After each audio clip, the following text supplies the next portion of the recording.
Welcome back, everybody, to the Success Partner Podcast. I am your host, Daya Naef.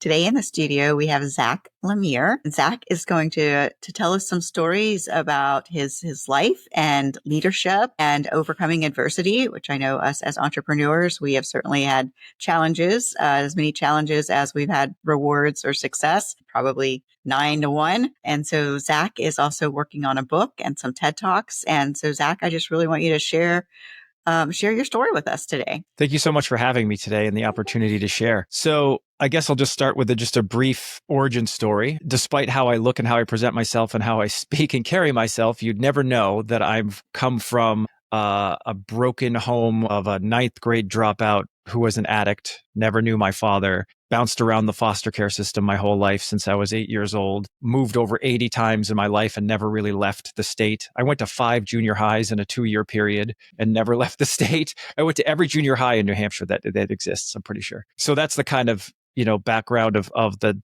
tumultuous lifestyle that I was brought up in. And I've always had an air of refusing to, even as a young kid, just refusing to accept it as the norm. Seeing all the things and the drugs and the abuse and all the other things that were going on around me. I wouldn't even take baby aspirin. I didn't take a sip of beer till I was 20. I just straight up refused. It did not help me in some ways because then I was labeled oppositional defiant and insubordinate and everything because I wouldn't comply to everybody's stuff. But I just felt like I had to make my own way. And as you can see, my last name is spelled a little different than most people probably spell Lemear, Lemear. It's something that was handed to me. It's odd, but there's only like 11 people. If you look at even ancestry.com, there's about 11 or 12 people in the world that have this name, and I know them all. And almost every single one of them are only associated with bad things, with just terrible things that are a whole 20 podcasts worth of content. But I decided early on, and it's funny that I became kind of a brand strategist because I had decided back then that I wasn't going to change the name. I wasn't going to run from the name. I was going to redefine the name. I refused to be a part of that whole lifestyle. I just always refused. And I got into a lot of trouble. That's true. But it was more just reacting to my environment, I think, than it was anything else. And the world kind of gave up on me. They expected me to be dead and in a gutter at 20 if I lasted that long. They never expected me to be one of the first people out of my family to graduate high school, the only one to ever go to college, the only one to go and get a master's degree, and the only one to basically make anything of meaning of their life. And I've been on this mission for as long as I can remember, and I'm trying, and I truly believe that I was put on this earth with this level of resilience and this level of fight in me because I was born to be the example for others. And I've gone through some pretty crazy stuff. I worked 20 years of my life just to get out and scrape and claw out of the gutter and make something of myself just to lose it all in 35 to a bad marriage. And ended up being homeless for a little while. And that was heartbreaking because, the last thing I ever wanted in my life was a broken home. Had kids, had the whole thing, the person I was married to kind of strayed, and we'll just leave it at that. And so it was pretty devastating. And there was a lot of, and then even a couple of years later, my younger brother, my blood brother passed away in my arms because he secretly drank himself to death. And, just everybody, even continuously now, people in my family, they're just opting to live this lifestyle.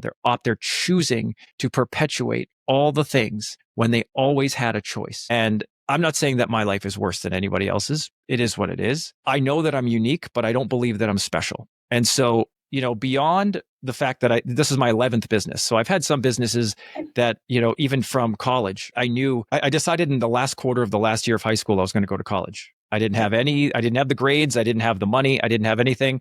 But because I was a ward of the state and I was in foster care and all those things, I was given a 4-year scholarship to a state school with room and board, the whole thing. And you'd think I'd grab that and just run with it. But I had a vision. And so I said, no, thank you. And instead, I opted for a private out of state school, Endicott College, much different than that state school, because I wanted to entrench myself in a world that I wanted to belong to. And it was a culture shock, to say the least, going from where I'm coming from to the place where everybody's got a free BMW and a free ride. I had 3 jobs and had to pay my own way. And I'm grateful for that. I really am. And I'm just, again, I feel like I'm uniquely qualified to have had these struggles gifted to me in my life so that I had the opportunity to defeat them. And that kind of leads me into these TED Talks, where one of which is going to be called Be the Example, where I truly believe, I had a lot of drive and some purpose when I was younger to redefine what my last name meant and to smash and destroy every generational cycle that was handed to me so that my children will never, ever, ever know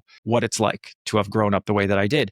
And that was mission success. That was something that I achieved at an not an early point in my life, but I basically had to work most of my life just to get to zero so that I could start. Most of it was just untraining myself of bad habits. My mother was one of the best con artists I've ever met in my life, in a way that was sometimes hilarious, where she had several pseudonyms and she was a telemarketer with heavy air quotes selling things that didn't exist. But she had me out on the street hawking raffle tickets to fake stuff and giving me 10% of the cut. And I was learning business since I was born, basically. It was a very entrepreneurial household, just for all the wrong things. Yeah. Sounds like a HBO special for sure. Yeah. And so I mean, if you've ever seen that show on Showtime, what was it? Now it's escaping me. Anyway, it feels like it was a better version of my life, because at least they had all their parents involved and they had a house and they had things like that. But anyway, so I've been on this mission basically my whole life to redefine what this means. And now I realized that I had a lot of drive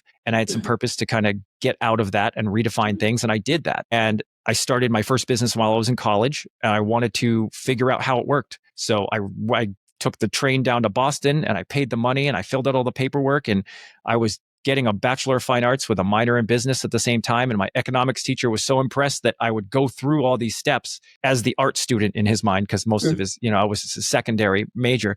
So that he actually got me in the newspaper and a bunch of different things for it.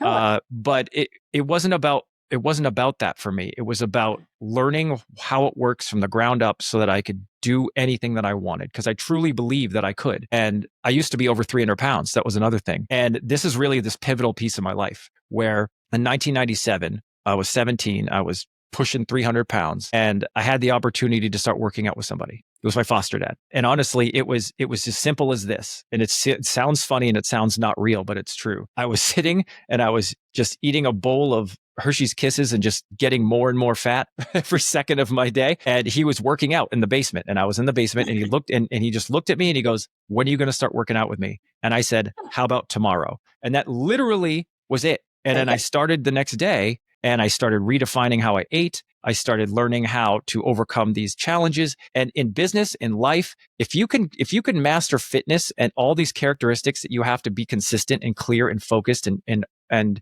do the hard things and look for delayed gratification, these are life lessons that you can take with you anywhere. And so I truly believed in my heart, and I believed it like I believe gravity exists. I believed that I couldn't do any of these things. I couldn't run. I couldn't exercise. I was just built this way. And then as I was going, like I couldn't run stop sign to stop sign without getting sick. And then I ended in 8 months losing 100 pounds and running 6 miles through the woods every day. I smashed all those beliefs. And I thought to myself, if I believe so purely in my heart that this wasn't possible and that was wrong, what else do I believe that's wrong? And that right there changed the course of my life forever. Every single thing that I attempted after that, regardless of how ambitious it was, how risky it was, how people didn't believe in it, I believed in myself, because I knew that my own limiting beliefs are untrue most of the time. And anything that I want in this life, I can have if I put my mind to it. If I have these 4 things that I believe are the maker or breaker of everything in life: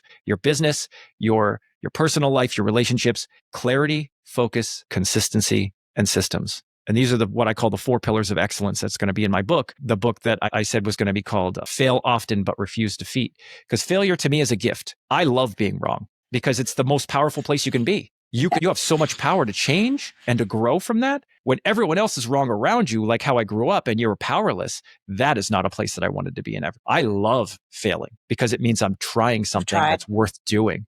And so failure is a gift, but defeat is a choice. You don't have to ever be defeated in your life. Fail as often as it takes, but refuse defeat. And that is how I've operated. I lost the weight. I'm constantly coaching other people in leadership. I've got children and a wonderful relationship with them. I inspire friends and family, and all these people are coming to me and telling me how just the way that I operate is leading them to a better version of themselves. And so that is what I'm now trying to do, is pivoting into some type of a coach and a consultant. And I speak a lot on different topics that I know things about.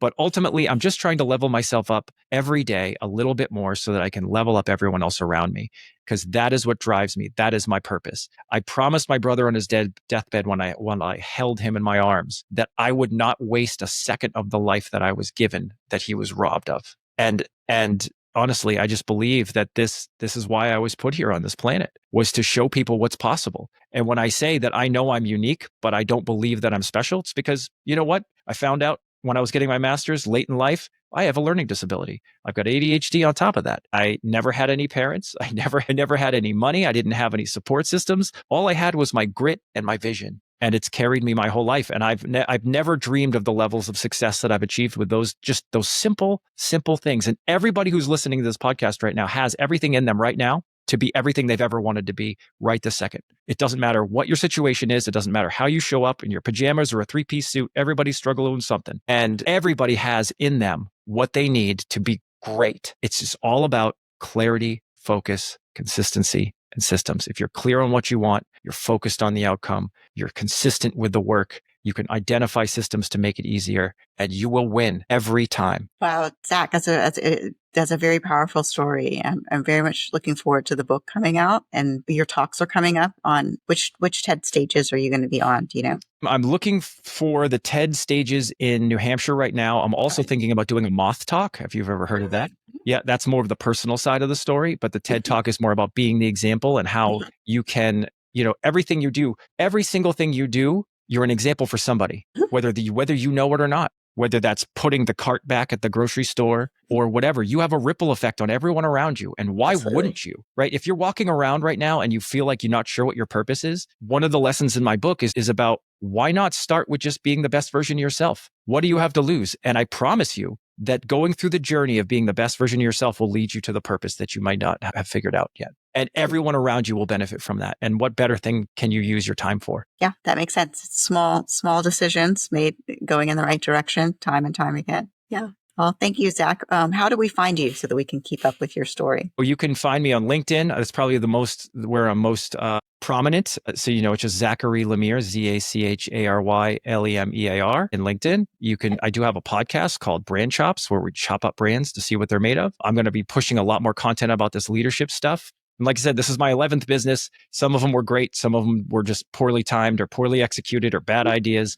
But that's the failure you need to be great. You can't be afraid to trip, because it's the thing that teaches you how to be great. Yeah, 100%. Serial entrepreneur myself. And you learn, you fail fast, as they say, and say, okay, that was not the right direction to go. Let me course correct and go in a different direction, and just, keep going. And one last thing I want to talk about just real quick is this whole failure is a gift, but defeat is a choice. I think a lot of people have a muddied definition of what quitting is. And so they're told, no, never quit, never give up, never quit. Well, think about some of these people that quit things, right? Are you quitting or are you just pivoting? So did Steve Jobs quit school or did he start Apple? Did Bill Gates quit Harvard or did he start Microsoft? He just stopped doing things that weren't working for him and decided to do things that would. So be careful what you think quitting is, right? So defeat is when you give up on any direction and you allow yourself to, the most important people in your life deserve the best version you can be. And that's